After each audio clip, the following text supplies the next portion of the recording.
Hello students, part 13 त्रिभुजों की सर्वांग समता में प्रश्न 13.2 का प्रश्न दूसरा जो आखिरी प्रश्न है ये करते ही हमारा पार्ट 13 पूरा हो जाएगा। ये पार्ट 13 बहुत ही महत्वपूर्ण है बच्चों, इसका रिवीजन बहुत करना, इसके जो कसौटियाँ हैं उसको अच्छे से याद करना। ये हमारे 9वीं कक्षा के लिए तीसरे पाठ में बहुत ही उपयोगी है और इसका उपयोग 10वीं में पहले पाठ में उपयोगी है, यानी आने वाले 2 वर्षों में ये बहुत ही उपयोगी है। आज ये आप लोगों ने लिख लिया तो इसको बंद करके मत रख देना, बीच बीच में इसका रिवीजन जरूर करते रहना। तो अब हम दूसरा प्रश्न देखते हैं कि इसमें क्या दिया गया है। तो दूसरा प्रश्न में हम देख रहे हैं संलग्न आकृति एक बनी हुई है, उसमें रेख AD सर्वांग रेख EC है और कौन सी जानकारी देने पर त्रिभुज ABD सर्वांग हो जाएगा त्रिभुज EBC। भू EBC होने के लिए भू को कसौटी के अनुसार सर्वांग होंगे। अर्थात ये सवाल हमें कुछ उल्टे ढंग से पूछा जा रहा है कि ये दो त्रिभुज हैं, इसमें जानकारी जो 3 देनी चाहिए वो 3 के बदले 1 दिया है। और एक जानकारी हम जानते हैं ना, अब तक हमने 13.1 किया, 13.2 का पहला सवाल किया तो पता चला कि हमें अक्सर 2 जानकारी दी गई है और एक जानकारी उसके अंदर छिपा हुआ रहता है। क्यों? क्योंकि अक्सर हमारे दोनों त्रिभुज जुड़े हुए रहते हैं, तो जुड़े होने से ना कुछ उसमें सामान्य घटक आ जाता है। तो ऐसे ही कुछ हमारा ये त्रिभुज भी जुड़ा हुआ है, तो इसमें जरूर कोई ना कोई घटक है जो सर्वांग है, जो हमें कारण देते हुए पता लगाना है। तो इस तरह से एक जानकारी दिया हुआ है, एक इसमें छिपा हुआ है, एक हमें बताना है कि कौन सी जानकारी लोगे कि ये कसौटी भू को तैयार करेगा। यानी एक घटक हमें बता देना है कि कौन सा घटक लेंगे कि ये भू को तैयार करेगा। तो इसे लिखते हैं और फिर साथ साथ में बताते हैं कि क्या करना चाहिए। तो हम लिखने के लिए सबसे पहले त्रिभुज का नाम लिखते हैं, फिर संगति लिखते हैं। त्रिभुज का नाम हमें दिया ही है, त्रिभुज ABD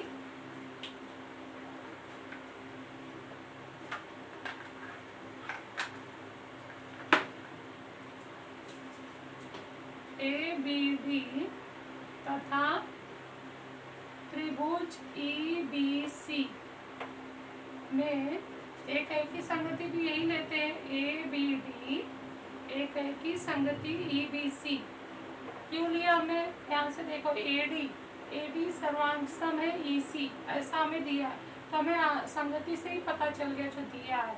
तो इसी के आधार पर हमने संगति भी बना लिया। पहला जोड़ी हम लिखते हैं भुजा का कि भुजा AD सर्वांग सम है भुजा EC, इसका कारण लिखेंगे तब, ठीक है। दूसरा हमें कोण बताना है, भू के बाद कोण ही आएगा। एक कोण इसमें कौन सा छिपा हुआ है वो भी बता दो। तो ये हम देख रहे हैं कि हमारा ये वाला कोण, जब भी देखो पहले भी बताया गया था इसके कि जब दो रेखाएं एक दूसरे को इस तरह से प्रतिच्छेदित करे बने हुए ये तिर्य कोण शीर्षाभिमुख कोण होते हैं। शीर्षाभिमुख कोण होने के कारण ये कोण सर्वांग हो गए। तो हमें अब यहाँ पे देखो कि ये भू है, इसके साथ हमें कौन सा कोण ले। एक कोण तो आ चुका है शीर्षाभिमुख कोण का अपने आप ही, बस हम कारण दे देंगे आ जाएगा। तो फिर और एक जोड़ी कौन सा जो ले लें तो हमारा ये तैयार हो जाएगा। तो हम देखें तो इस तरफ से ये DAB और DAB और दूसरा हम जोड़ी कौन सा लेंगे, CEB DAB। ये तो निशान बनाया हमने, इसको निशान बना सकते हैं कि ये हमें लेना है।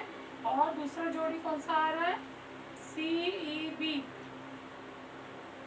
तो ये दोनों कोण में से एक कोण तो उसके अंदर छिपा हुआ ही था, तो पहले हमें कौन सा लेना है वो वाला हम लिख लेते हैं, कोण BAB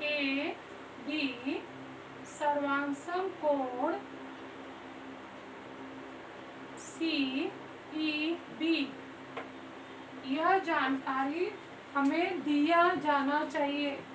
ये इसका हम कोई कारण नहीं दे सकते हैं, ये अगर हमें दिया होता ना तो हमारा सवाल आसानी से ये भू को से सर्वांग हो गया होता। तो ये जानकारी हमें नहीं दिया था, तो हम लिखेंगे यह जानकारी देना आवश्यक है।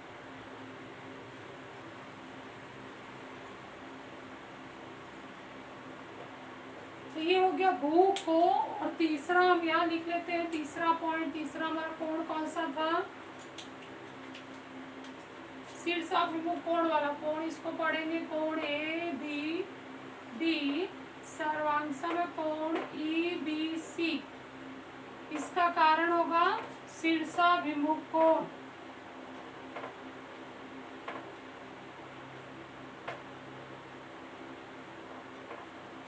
देखो भुजा दिया है, भू को कसौटी तैयार हो गई, भुजा कोण कोण, भू को कसौटी तैयार हो गया। और इसके आधार पर हमारा ये दो त्रिभुज, इसलिए त्रिभुज ए बी डी सर्वांगसम हो गया त्रिभुज ई बी सी। कारण क्या लिखेंगे, भू को कसौटी से।